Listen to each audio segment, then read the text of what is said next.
Además, se refirió a la situación de Rodrigo Londoño, conocido en tiempos del proceso con las FARC como Timochenko, y advirtió que este hombre, que hoy se encuentra en España, merece estar en prisión de por vida por sus actos y que va a trabajar en ese objetivo. Hoy vemos al criminal de guerra, alias Timochenko, en gira internacional, con salvoconducto de quienes pretenden lavar sus crímenes con el disfraz de tribunal, la JEP. Ese bandido de Timochenko merece estar preso de por vida. Voy a trabajar en ello. Ningún formalismo aparente puede esconder que los crímenes de guerra y contra la humanidad de los jefes de la FARC siguen impunes. El presidente electo Abelardo de la Espriella también cuestionó la labor de la Jurisdicción Especial para la Paz. Advirtió que no está a disposición de las víctimas de la guerra y la violencia en Colombia. Mientras Petro y Cepeda promueven una rebelión en contra de lo que dictaron las urnas, los criminales que asesinaron, violaron y llenaron de cocaína el mundo se mueven tranquilamente en giras internacionales, reviviendo la diplomacia guerrillera que durante décadas instalaron las FARC en Europa. Eso es a todas luces intolerable, mis queridos compatriotas. No podemos seguir normalizando que los criminales tengan instituciones a su disposición y seguir dejando hacer y dejando pasar. A propósito de estos anuncios del presidente electo Abelardo de la Espriella, nos conectamos a esta hora con Emilio Archila, ex consejero presidencial para la estabilización en el gobierno Duque, es decir, estaba a cargo de la implementación del Acuerdo de La Habana. Doctor Archila, buenos días. Después de escuchar y conocer estos anuncios del presidente electo, a su juicio y desde su experiencia, entonces, ¿en qué queda este acuerdo de paz? Bueno, muy buenos días y muchas gracias por la invitación. Yo creo que el presidente está teniendo un enfoque que compartimos en alguna medida, y uno es el tema de seguridad y otro es el tema de gerencia para las regiones. Creo que es muy importante entender la magnitud de lo que implica lo que conocemos como la implementación de los acuerdos, que no es otra cosa que, como lo decía el presidente Duque, hacer las cosas que hace décadas, siglos debimos haber hecho con o sin acuerdos. Aquí estamos hablando, y esto es relevante, estamos hablando de 10 millones de víctimas. Estamos hablando de 15.000 excombatientes que se entregaron al Estado colombiano y que están en un proceso de reincorporación. Estamos hablando de más de 150.000 familias que están en proceso de sustitución voluntaria de cultivos.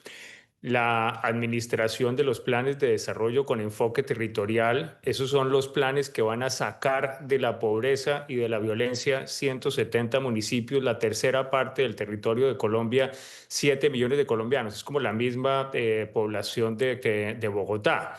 Y los planes de desarrollo y los planes nacionales sectoriales, esos son 16 documentos equivalentes a un COMPES, para achicar las brechas que hay entre lo rural y lo urbano. Eso, es un tema de altísima gerencia que debe depender directamente del presidente de la República y que no se puede mezclar con un tema como el de la Consejería de Seguridad. Doctor, pero digamos, en la práctica, ¿qué puede estar pasando con esos 13.000, 15.000 exuniformados de las FARC que confiaron en el proceso de paz, que se sometieron a la justicia? Incluso algunos están adelantando proyectos productivos en distintas regiones del país. Yo recuerdo que en su libro Paz con Legalidad usted citaba varios de los ejemplos. Digamos, ¿qué puede pasar con esas personas cuando se está acabando esa agencia que se encarga de la implementación? ¿No quedarían en el limbo, a la deriva? La implementación, la reincorporación es uno de los temas de la implementación. Todos los que acabo de mencionar son temas de la implementación. Obviamente, la Agencia de Reincorporación es una de las agencias que dependía de la consejería en la que yo trabajaba. A esas personas que son, como les decía el presidente Duque, ¿no? Los combatientes de campo, los combatientes del común, el país les debe la protección, les debe seguirlos apoyando. Nosotros dejamos una ruta muy detallada para que pudieran salir adelante y nótese esto, prácticamente ninguno de esos abandonó el proceso para volver a las armas. Estos salvajes que se dicen disidencias nunca entraron dentro del proceso y obvio que a ellos hay que atacarlos, hay que combatirlos, eso lo que son es traquetos, Pero pero no doctor, se pueden mezclar unos con otros. digamos, pero usted que conoce muy bien cómo avanza el proceso de paz y cómo ha sido el proceso de implementación, ¿no existe el riesgo que estos 13.000, 15.000 excombatientes, a raíz de estos mensajes, teman por su proceso, por los proyectos que están adelantando y decidan retomar las armas? Digamos, ¿no existe ese riesgo a raíz de estos mensajes que envió recientemente Abelardo de la Espriella? Están muy asustados. A mí me han contactado, muchos de ellos quieren hablar directamente con el presidente, quieren transmitirle la ilusión, el entusiasmo con el cual han venido asumiendo su proceso de reincorporación.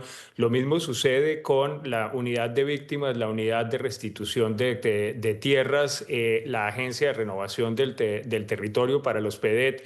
De lo que estamos hablando es de un proceso gigantesco de transformación de los territorios, en donde el tema de la justicia transicional, que es lo que le angustia al presidente, es un tema absolutamente aislado, en mi opinión, que puede tratarse o no tratarse, respaldarse la JEP, nosotros lo respaldamos, pero se puede mirar y no tiene nada que ver con la necesidad de gerenciar el otro proceso de transformación.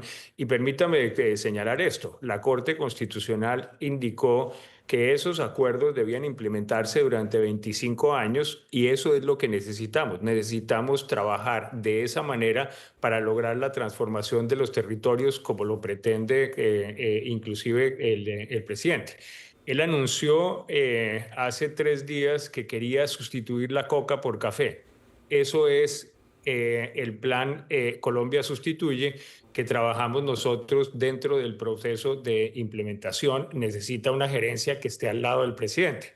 Entonces, ojalá por lo menos se separe los temas que son de seguridad, hay que pasarlos para la seguridad. Pero la implementación de los acuerdos corresponde mucho más a la visión que el presidente está teniendo de la Consejería de Regiones, que es una altísima gerencia que depende del presidente. Doctor Archila, quiero preguntarle ahora por otro de los anuncios del presidente electo que estuvo dirigido especialmente a quien conocemos como Timochenko en medio de este proceso de paz. Ha dicho que trabajará para que pague sus crímenes. ¿Esto es posible después de que él ha estado sometido a esta figura jurídica, ha estado sometido a este proceso de paz bajo la jurisdicción? ¿Esto es posible?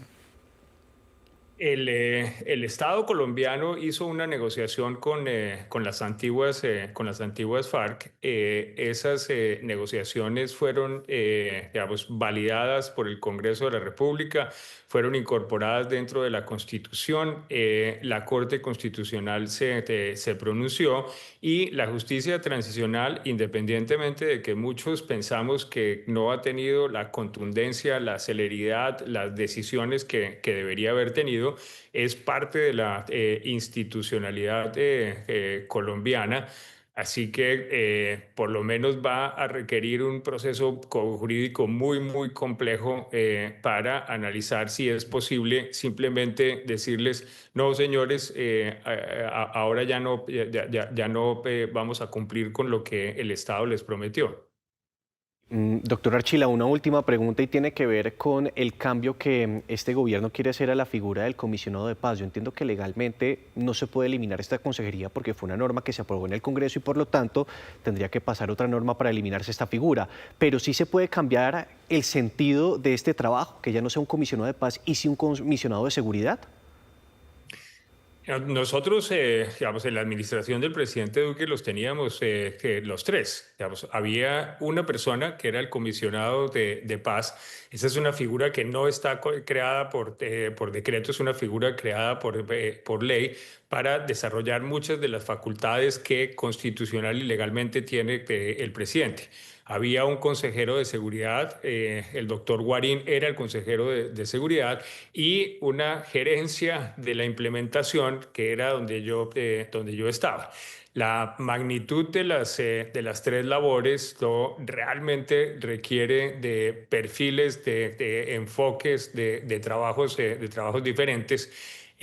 Pero insisto, en el tema de la implementación no es simplemente un tema de reincorporación, que ya es suficientemente importante. Lograr la reincorporación de 13.000 excombatientes es más o menos la mitad de del número de personas que hay en los grupos criminales ahorita. Luego haberlos traído a la sociedad y tenerlos en proceso de reincorporación ya es suficiente.